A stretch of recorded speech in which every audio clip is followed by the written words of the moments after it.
Oh, Addy Daddy.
Are y'all just fucking with me, or can you not hear the music? I can't tell. You have to be nice to me. Also, hello. Welcome on in. I hope you like the new stuff. I made a logo. It is a placeholder mock-up. Don't look closely at it, please. Please don't look at it. Please just look at it from a distance and admire it, but don't look closely. There are many problems if you look closely. Just don't do it. I highly recommend for your own safety.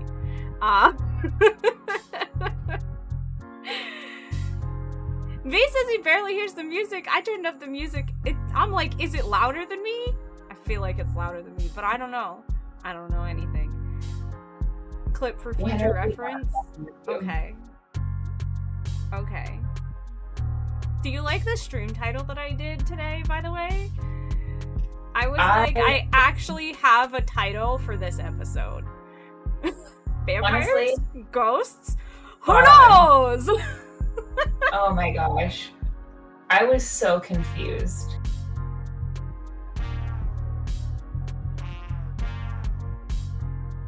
Apparently V has a fire tornado outside of his house.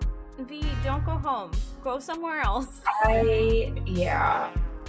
If you're at home, I go somewhere better than that. Go somewhere. Oh no, don't say that. Alright, I just realized we've been chatting and I haven't brought us over to we gotta get our this screen. Hey, sorry, I didn't even bring us over here. Hello, welcome to the couch. This is where we couch things. Inside sounds safer. I don't know. It depends on if inside also is fire.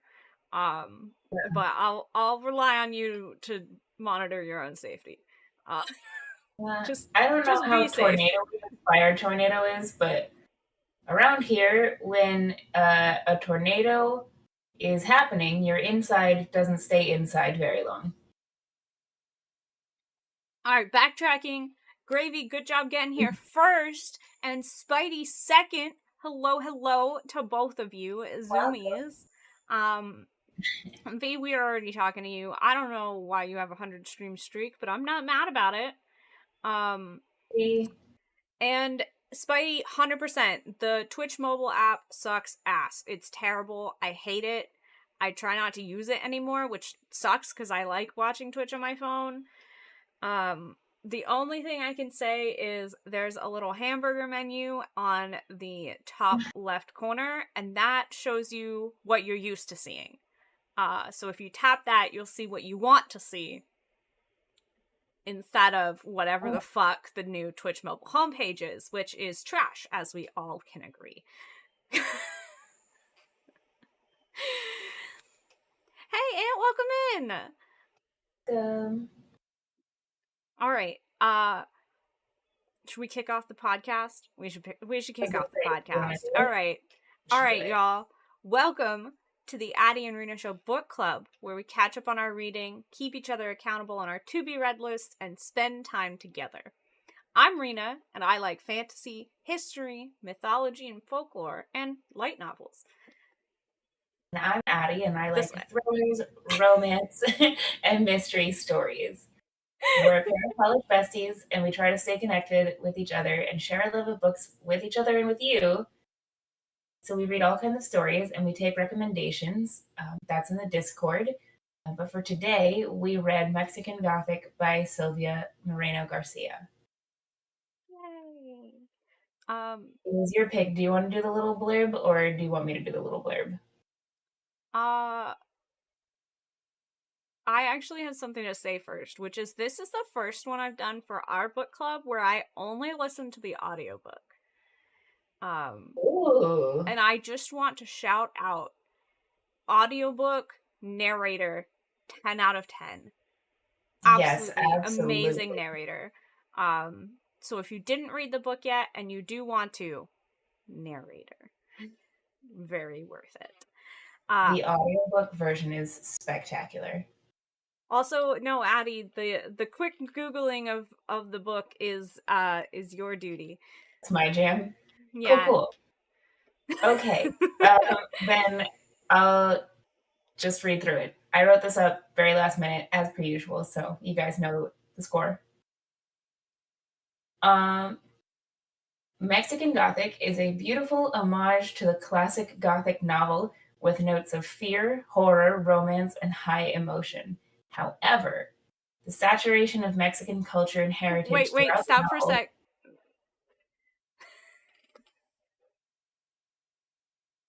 Okay, great.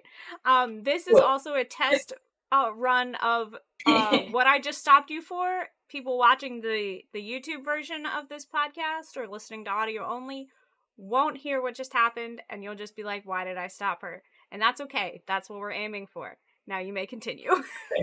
Okay.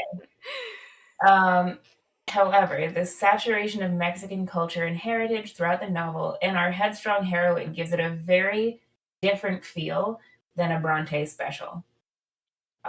It was published in 2020 and written by Silvia Moreno Garcia. Moreno Garcia is originally from Baja, California, and is the author of a number of novels and anthologies in a variety of genres, including fantasy, horror, and historical. And we definitely saw that with this book. Yeah, I think we hit up debatably all three with this one. Definitely hard leaning into the horror and historical. It dips its toes in to a variety of spaces, I think. Yeah. It almost, honestly, though, the way it's described, it feels less like fantasy to me and more like almost science fiction, which I enjoyed. But before I even want to get into that,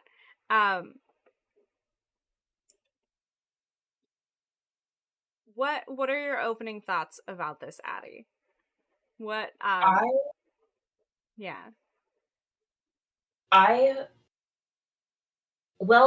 tell you what. I was half right, half wrong on every prediction that I made throughout the book.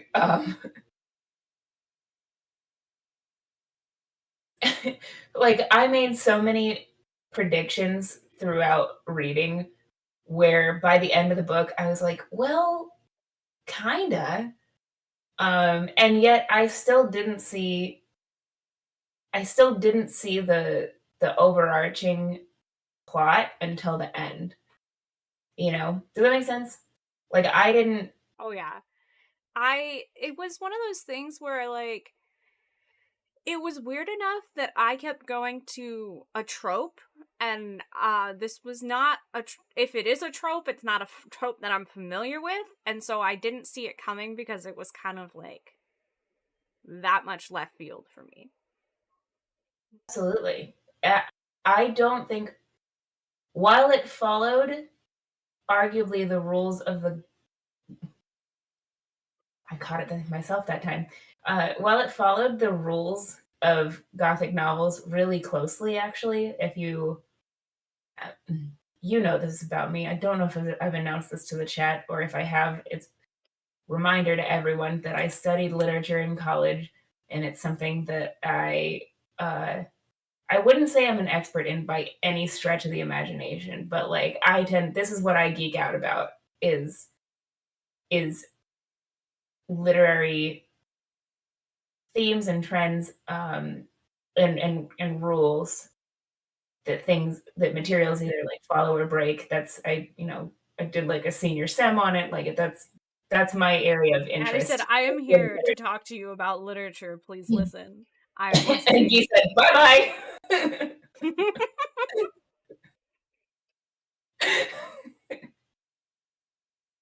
And he has to go to Which bed. is fair. No, I know. Good night, B. But to me, one of the things that makes this novel so familiar and makes you think that you can predict things is the fact that it follows so closely the rules of a Gothic novel, right? Like, it feels like Wuthering Heights or maybe Frankenstein, you know, where it feels like it's following rules, but it surprises you, and it's not anything like you've read before, in the sense that, like, while it is following those rules, it betrays your expectations at every turn. And see, that's the thing and why I wanted to read it, because I know you actually are familiar with Gothic novels, and I don't think I've read a single one in my life. So I don't Yes, have you any have. of that coming into it. Yes, Have you I? have. Have Dracula I? is a Gothic I've novel. never read Dracula. Frankenstein is a I've Gothic never novel. read Frankenstein. Jane Eyre is a Gothic I've novel. never read Jane You're Eyre. upset, Lena. I've never read You've Wuthering never read. Heights. No, whatever. Yeah, no, I've never read anything that you've listed so far, so. Oh, sweet Jesus. All right, well, I got a few things to add to our reading list. Look, I told you I don't read enough. That's why we're doing this. You're a librarian. I You're am! a librarian. The plot is that I'm a bad one! Not really. I'm good at my job. I'm bad at reading all of the books. I don't spend all of my librarian job reading books, which means I can't keep up with the fucking books that everyone is reading. It doesn't work that way. I don't spend my work hours as a librarian reading. What? Sorry, Steam just launched itself over your face. There we go. I was gonna say that. No idea why it did that, but it's gone now. Okay. Throwing out the trope of a Gothic novel set in, of all places, Mexico, we also have some wild-ass characters. yes. I want to go through 4 characters, one by one, and just ask you what you thought of them. So first and foremost, Naomi, or whatever, is that her name? Did I pronounce it right? Fuck me. No, I need Noemi. Yes, sorry. Noemi. What are your thoughts on Noemi as a character? As a person? As the main character? At first, I did find her a little grating. And not because she's a bad main character. To me, I just have a hard time relating to like the party girl debutante kind of vibe. So I was having a hard time relating. But as the novel went on and she started to describe how, you know, this is the only way that she can fight the expectations of her society is by like the only way that she has any independence is by leaning into the like only acceptable form of independence, which is, you know, going to parties on her own or with a boyfriend, or, you know, she doesn't really have the option of pushing back against her father outside of pursuing higher education, which she is, uh, and outside of going out to party. And, you know, I don't mean party, but like, you know, it felt like that as the era's novel went on, party. yeah, exactly. Like fancy parties, not clubbing. But she's doing these things because it fits a mold that's an acceptable form of rebellion, is what I felt by like the midpoint of the novel. And by the end of the novel, I was genuinely impressed with her as a main character because she's rescuing the male love interest, she's rescuing her cousin, she's the one planning things, even if they don't come to execution the way she anticipated. You know, like, I thought that was Oh, yeah? really interesting that in a situation where she has the opportunity to exercise a lot more independence, she does. That's Yeah. what I thought. That was the thing. I liked her from the get-go because I was like, I can identify historically this, like, movement, this Mhm. attitude, the beginnings of anthropology, and the rise of it as a subject, and Mhm. how interesting it must be to study anthropology and hear about what anthropologists think about your own culture, I was gonna say, especially especially in a time historical and place where, anthropologists, yeah. which were wild. Um,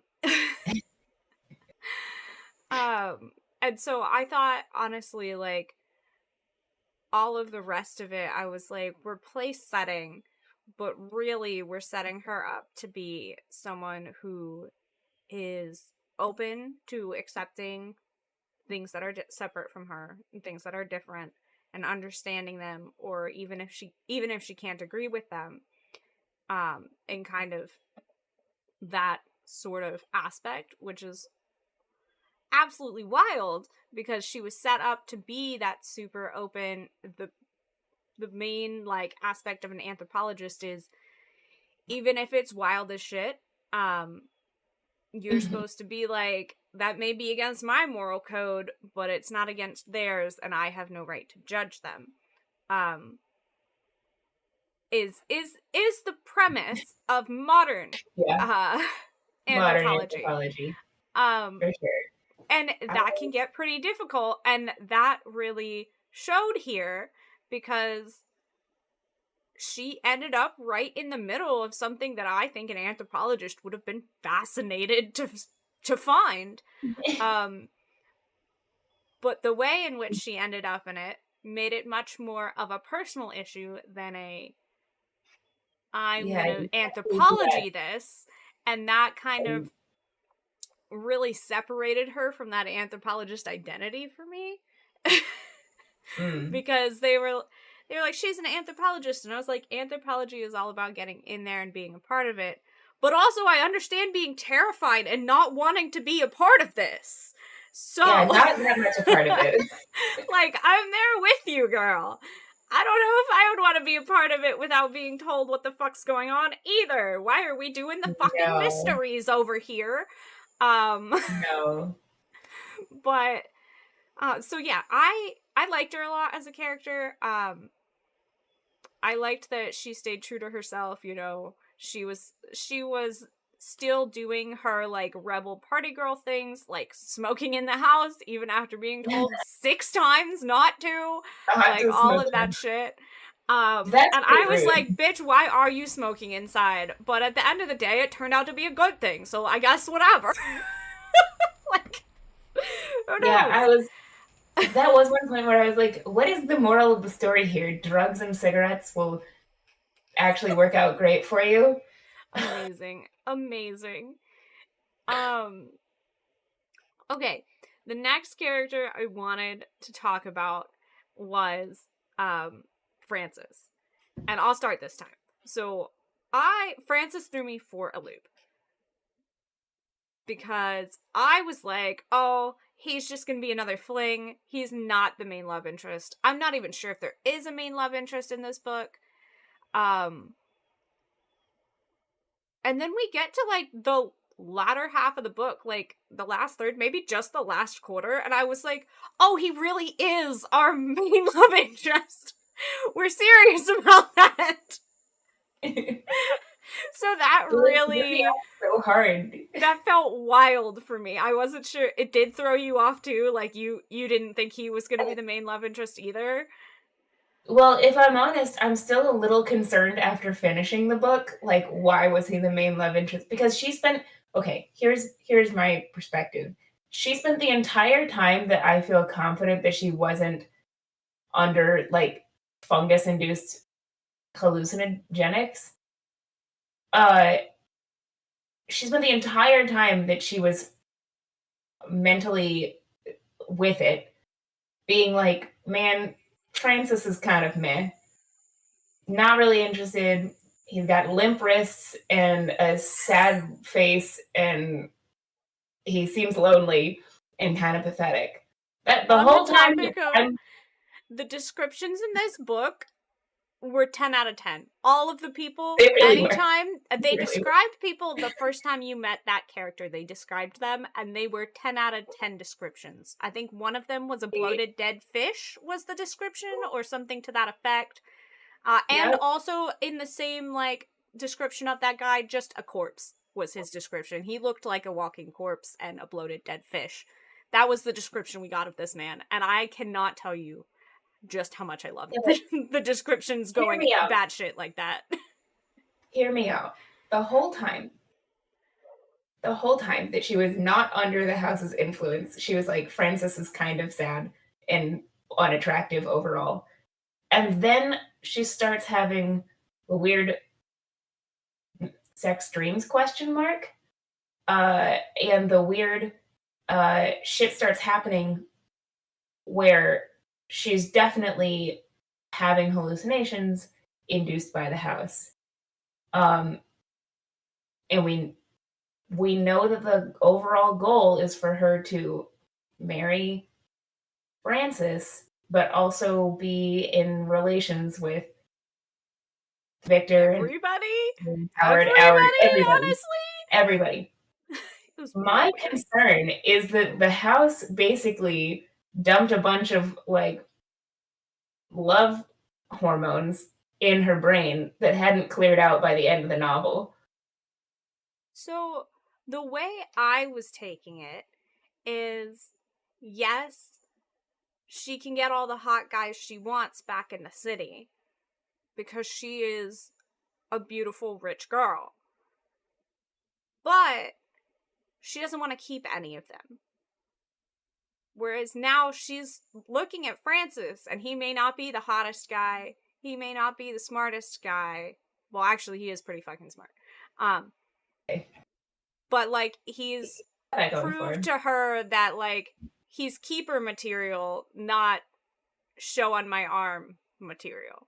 But I do think at the end of the book, like, I don't think their relationship is really set in stone. Like, I could see her teaching him about the city, and we get, like, the classic country boy in the city who just, like, goes off the deep end and he gets 16 girlfriends or something. Like, who knows?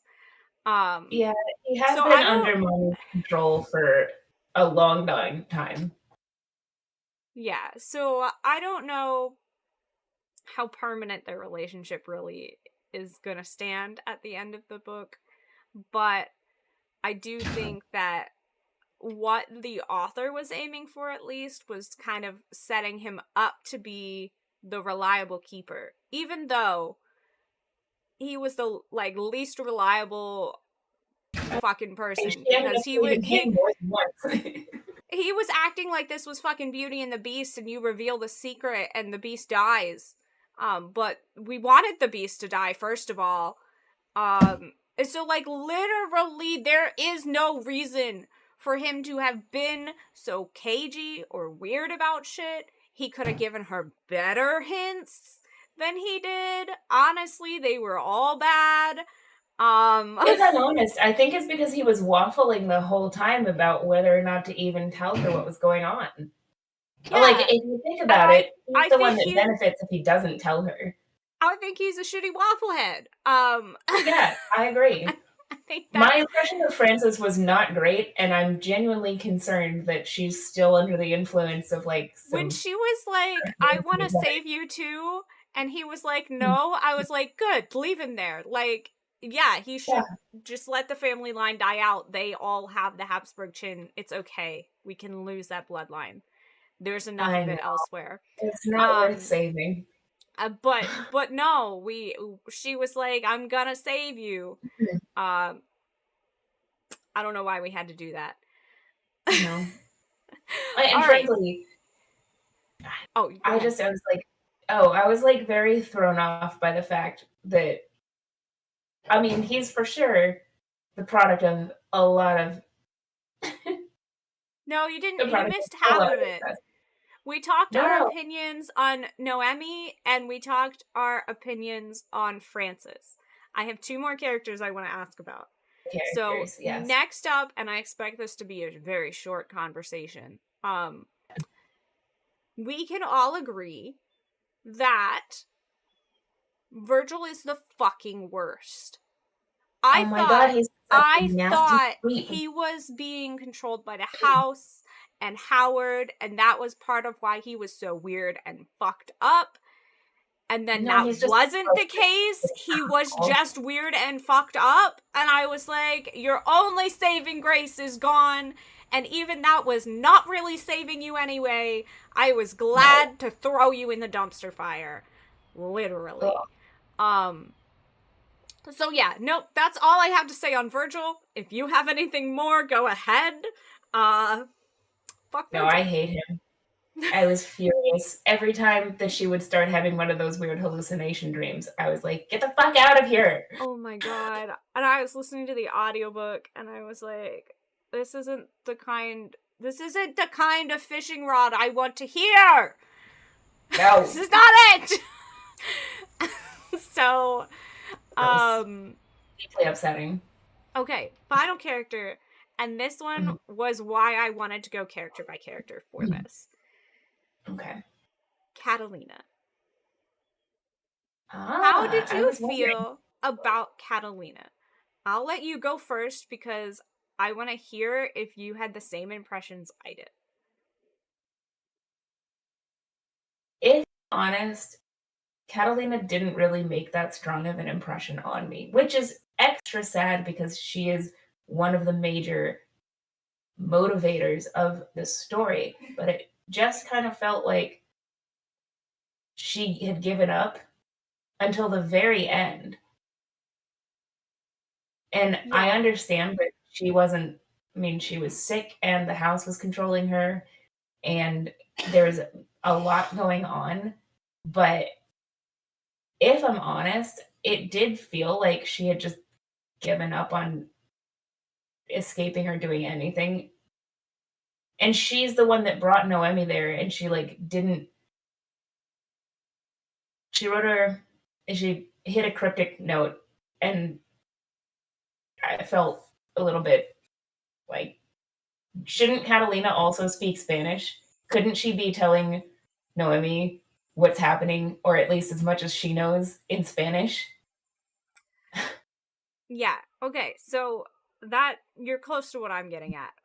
First things first on my thoughts of. Oh my God! Of course, there's an ad break. Of course. My thoughts on Catalina.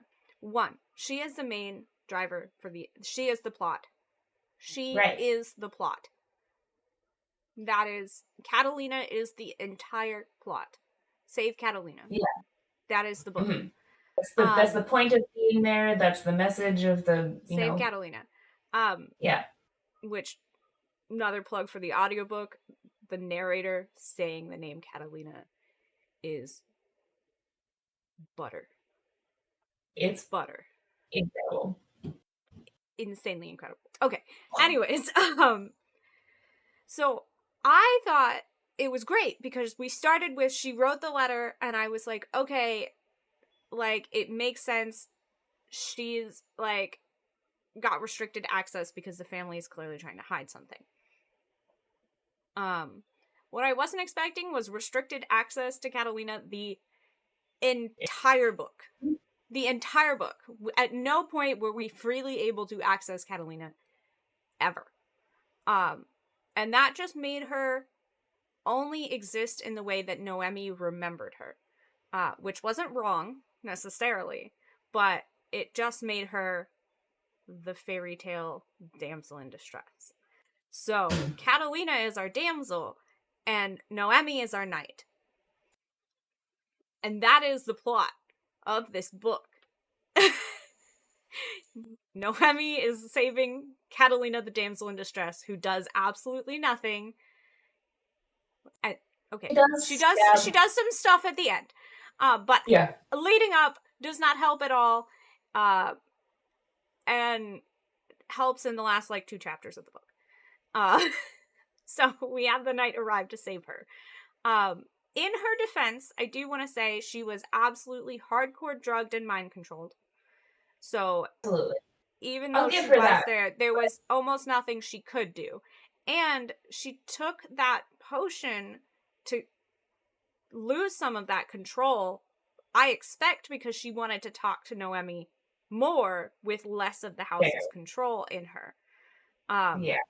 So like she did, looking back at it, make active attempts, but she was shut down in every regard. I just felt like for a book that had such a strong female main character, like, oh yeah, she was hardcore, like the throwaway bride. Yeah, absolutely. Yeah, exactly. That was my problem. Like everything was Catalina, but Catalina wasn't there. Yeah. And then I also wanted to bring up tuberculosis. Did she actually have it? No, I think it was lung fungus. I don't think she did. I think the house was restricting her, like it tried to give Noemi a heart attack when she left. I think the house was like, you're too rebellious. We'll restrict you to your bed. That's what we're gonna do for you. You're gonna be there because you're too much of a hassle. And I think Noemi would have ended up the same exact way had she not been prepared to fight from the get-go. I'd imagine that for a house full of hallucinogenic mold or fungus, it would not be that difficult to replicate the like lung infection symptoms. Yeah. Absolutely. Yeah. No, I think, and it wasn't mold. It was mushrooms. She called it the mold, but it was actually mushrooms. It's fungus. Time. It's the fungi. The fungi. Yeah. So Catalina, like, as a character, was wild because there's some parts where I'm like, that was done really well, and then at the same time, I'm like, where the fuck was Catalina? Yes, please, for the love of God, don't lick the moldy walls. I know. People, who read this That threw book, me off it so was hard. not sexy. Don't do it. Just putting that out there. Don't lick the goddamn moldy walls. Okay. All right, so those were the 4 characters I wanted to go through. Do you have anything you want to ask or talk about, Addy? Because I, like, hijacked the first half of this episode. No, I'm glad you came in with a plan, because I didn't. And your plan was... Catalina was ultimately what I wanted to talk about, but I was like, we should step by step get there, because it highlights the flaws and, like... No, you're right. She was completely a plot device without really being her own character very much. Mm-hmm. she was very much plot device, but she fit into the story, but she fit into the story as plot device. Like, the house had her controlled. The end. That was plot device. I wanted to talk about the whole premise and why, I guess... Sorry, let me organize real quick. What I wanted to talk about mostly is how the themes of, like, eugenics and racism got woven in to interplay with this, like, weird horror Gothic thing. Like, absolutely. And I can tell you exactly what it is. That's the historical fiction. Yeah. This book takes place in the time period where that was the talk of the town. Eugenics was the thing. And, you know, being in a formerly colonized area, that is the experience. Yeah. For the era. So, like, that is hardcore tucking into this is a historical fiction and a nice plot device we can include in it. Yeah. Like, the way that they set it up, Howard, or whoever he really was, but because it sounds we're just gonna go with Howard. I was gonna say, it sounds like he had transmigrated into... We're gonna go with Howard. But sure, Howard, who originally came there basically seeking treatment from the native people, then was, basically like, oh, I can do this better. But it really subverts the idea of a white savior to me. He, like, took a way of life that was mutually and group beneficial, and he inverted it to become horrible and miserable and an offense against every moral that has ever existed. And that is a take on conquistadors and colonization. They came in, they saw what was there, they took what they wanted of it, transformed it into things it wasn't, and made it to get to. And that's what I was hoping so much that you were going to talk about too, because, like, it just did it in such a clever way. That ties so much into, I think that's the only reason Noemi was studying anthropology, like, written into the book, because that's exactly what it is. It's meant to provides her a way to provide constructive commentary on what she's watching in both an educated manner and in a manner of someone who is a local.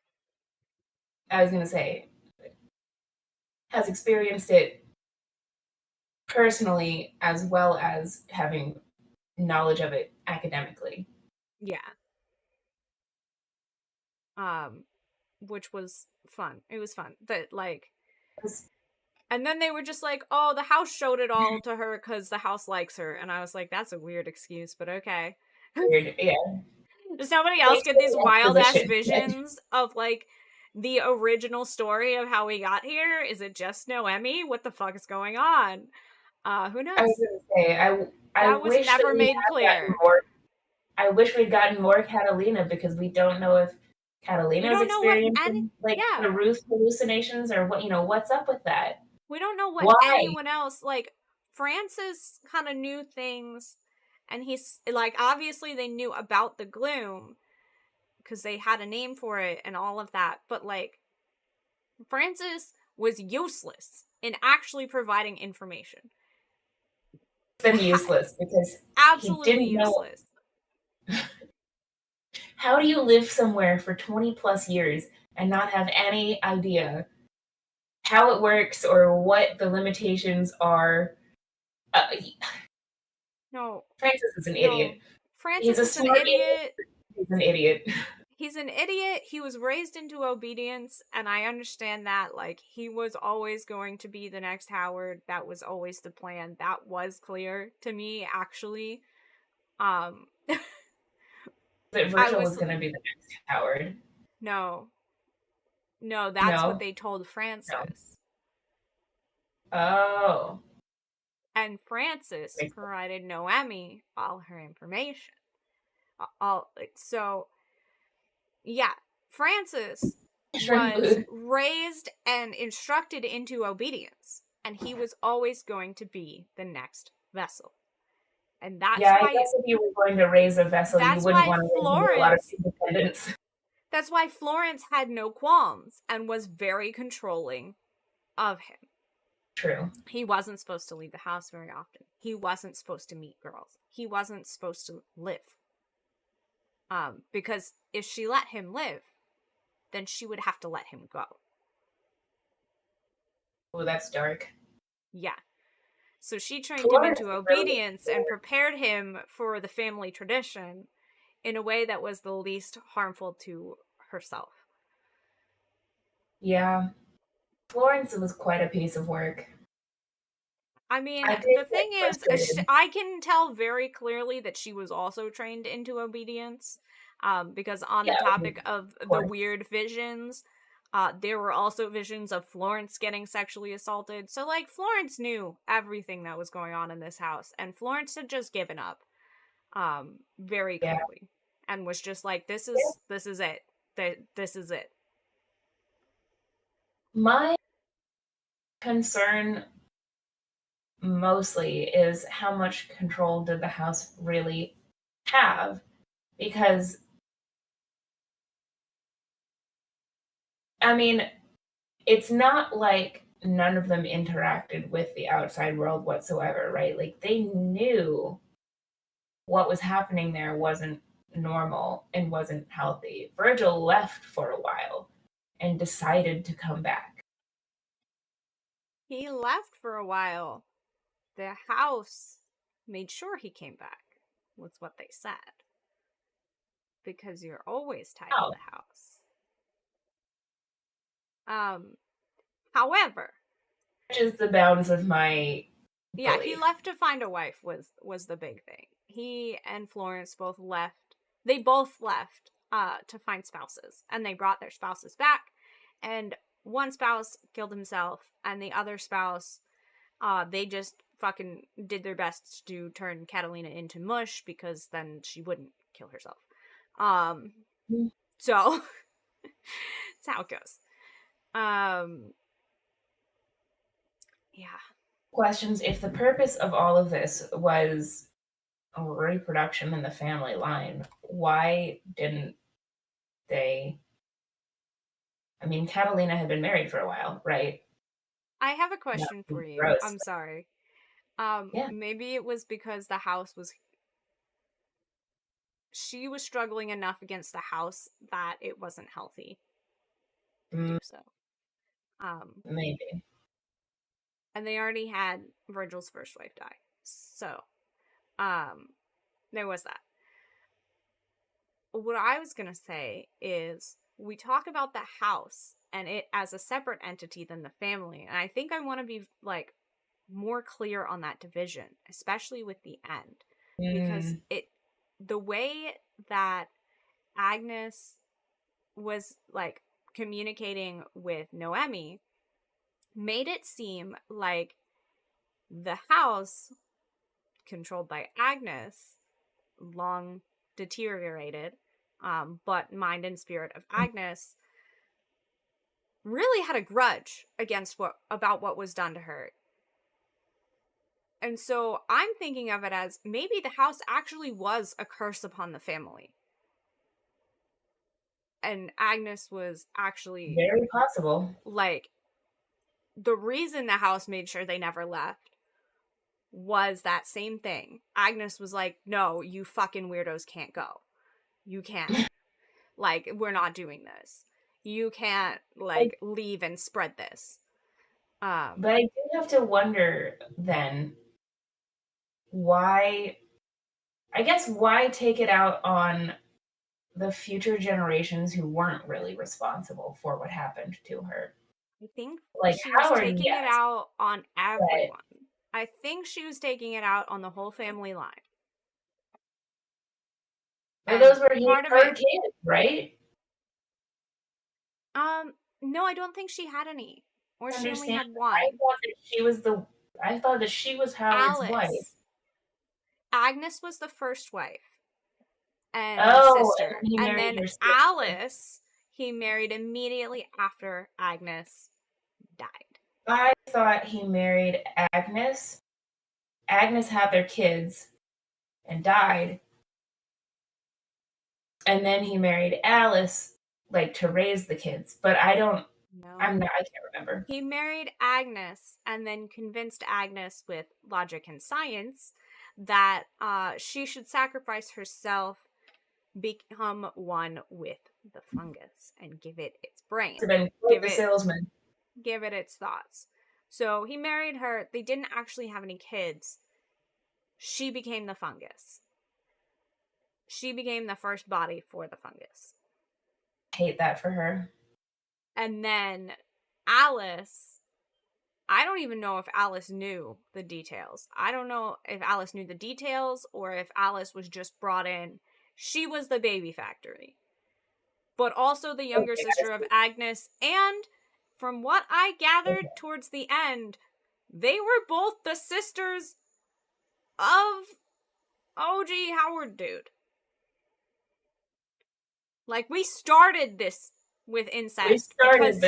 Because he was like, my blood is compatible, so I should get my sisters whose blood should also be compatible since they're my siblings. And that's why he had Agnes control the mushrooms, because compatible blood, and then Alice have the children, because again, maintaining the bloodline. I was very deeply concerned with the amount of incest in this novel. There was so much fucking incest. And I thought it was just like, oh, I found two sisters and I married them, because that was very much how it was portrayed for the first half of the novel. And then you get towards the end, and he's like, I'm going to go find my sisters. Towards the second half, he's like, I'm going to go find my sisters and bring them in.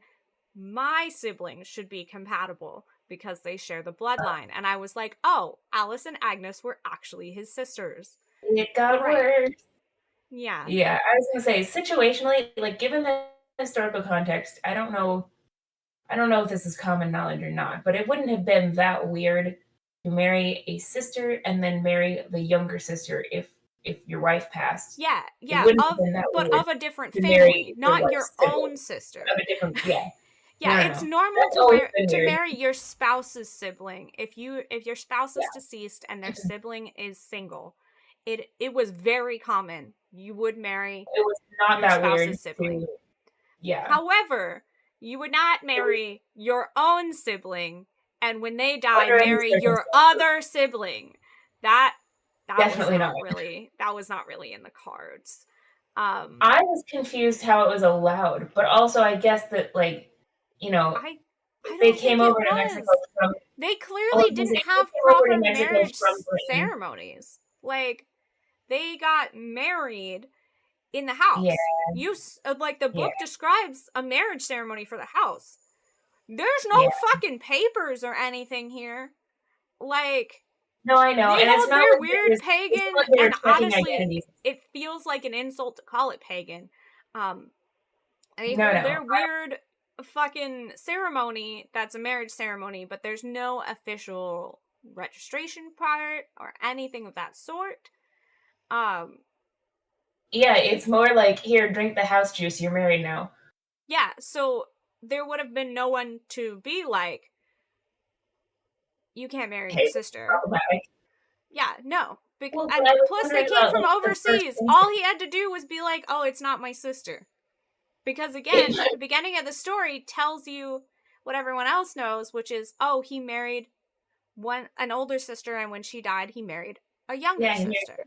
Yeah. But it was like the town didn't know that they were his sisters. It was his sisters. Ugh. Ugh. Yeah, Pinky, that's why I was like, pagan feels like an insult. Like, it feels like an insult to actual pagan, because, like, this is, like, not it.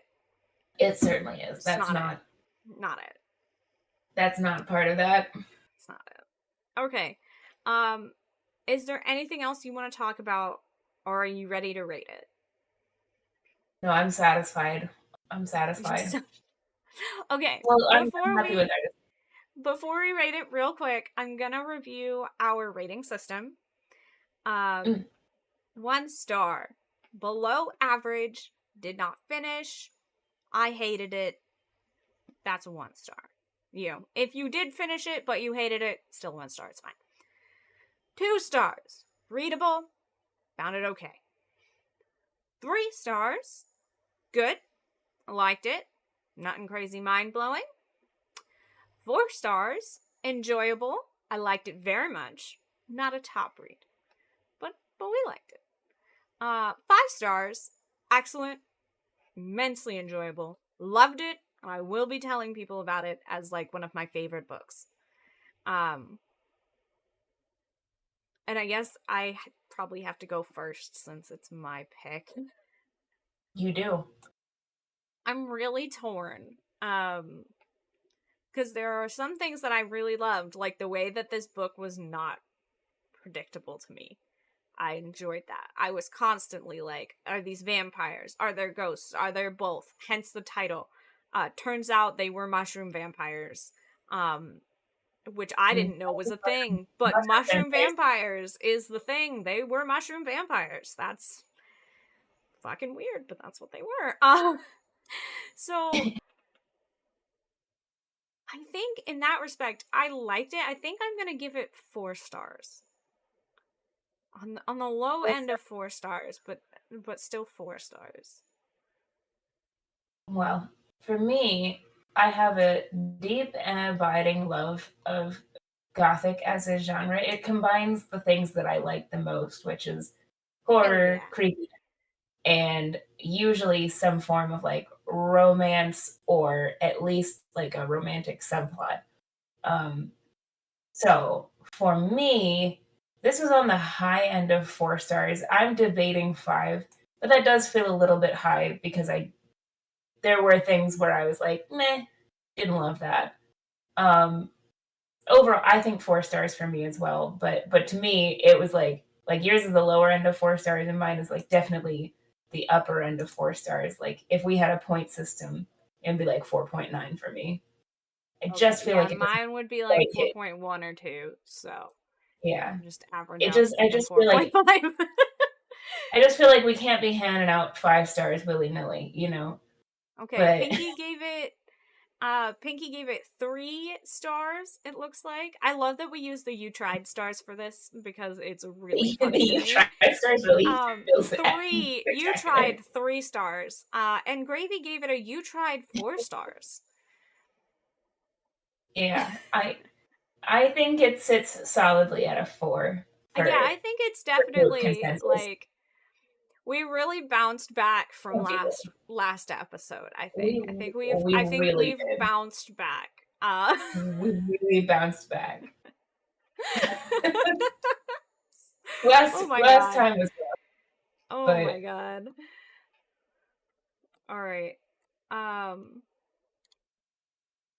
With that said, we have an average of 4 stars because fuck doing the points like decimal ratings. I'm not doing that shit. So Yeah, Pinky, I'm right there with you. Would If needed more recommend. food aggressive. Wasn't my absolute favorite. 10 out of 10 narrator.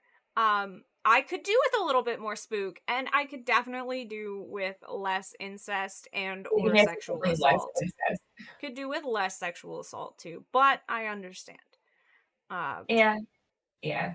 There's would agree.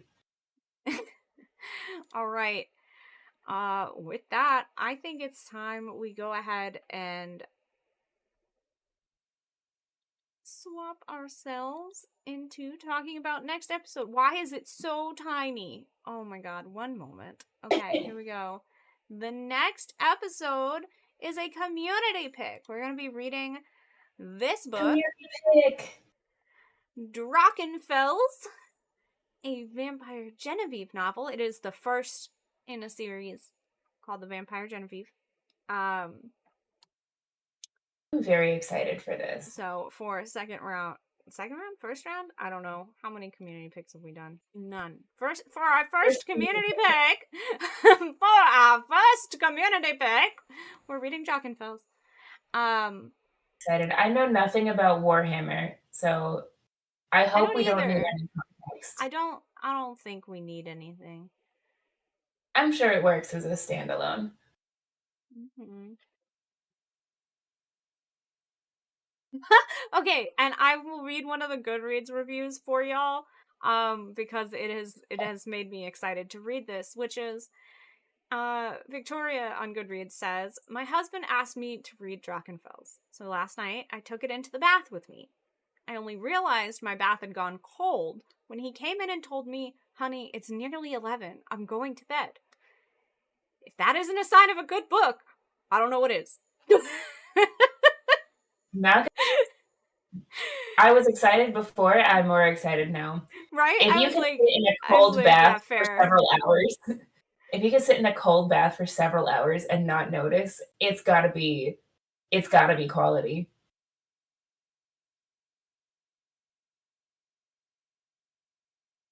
I'm excited. And is that us for the Yeah, that's... Oh wait, when is it? When are we yeah, doing I was it? gonna say we gotta announce when it's gonna happen, but we are going to be reading it. Sorry, brain off. Reading it and talking about it. Oh my god! On sorry, not Addy. Pinky, I haven't updated it yet. Pinky's too hype for me. I can't keep up. I think our next It 2 is weeks going to be the day after my birthday. It is going to be August 28th that we will be reading this book. I'm gonna take a quick moment now and update the command. Pinky says rip too soon. But yeah, because she tried to do the podcast command before I updated it. You think I'm that fast? You're also fixing the podcast command over my face, but that's okay. I Oh, don't care. fuck. Thank you for telling me to not do that. Okay, wanted you to be aware.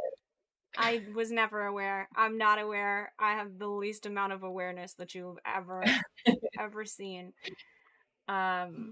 Okay. We are getting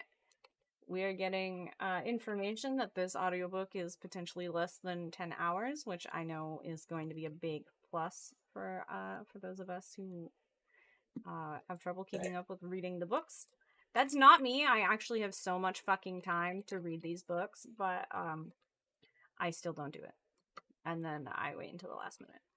I was so proud of myself for actually coming to Pinky's like audiobook sessions, because otherwise I probably would have had to read it all last night. Which would have been a trip. I think my review would have been a lot different if I had read it all in one go last night. In one night. I'm just gonna throw that out there. Might have been a little different if I had to read it all at once. Okay, the podcast command is fixed. You may use it. Yay!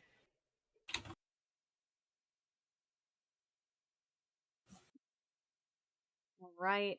And with that, we are going to go on to our BRB. Get ready for new stuff again.